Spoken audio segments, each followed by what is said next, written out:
So this is chard, just to show you how big leaves can get compared to the size of Flavia. That's it. Can you show another one?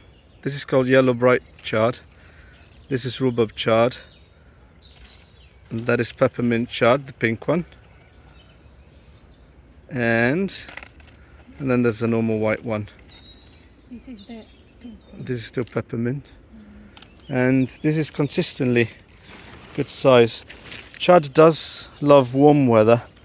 That's why it's not cold winter crop below zero too often. But it does love water. So here we have very moist, very damp and humid microclimate. It's very hot as well though these days. We've had above 30 degrees for 4 or 5 days now. And so it really likes the conditions. I'll show you them growing in the bed so you can get a feel for how happy they are.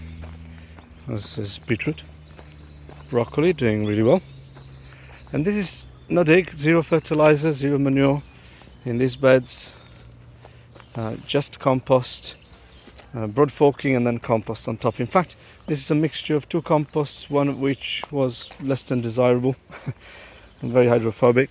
But you see the plants have finally reached into the soil underneath, and with the big, look at the size of this. It's ginormous. And they're really loving it. So chard is often a misunderstood crop.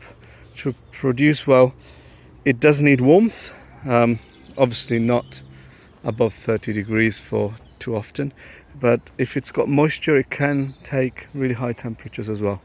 And here you can see we've irrigated the last 2 days, but it's been relatively wet all spring, and so the 2 factors together have made for a great crop of chard. Some people worry about fungal diseases, but that's often misuse of nitrogen in your system when it comes to cercospora and downy mildew and other problems with chard. If you manage your system in a way that is increasing organic matter levels, it is really very hard to get diseases on chard.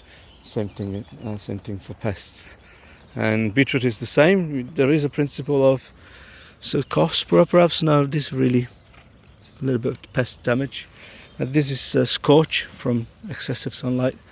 But you see there's zero evidence of fungal diseases on these plants. Just a little bit of unhappiness there. No, that leaf just was broken, that's why. Bit of scorch.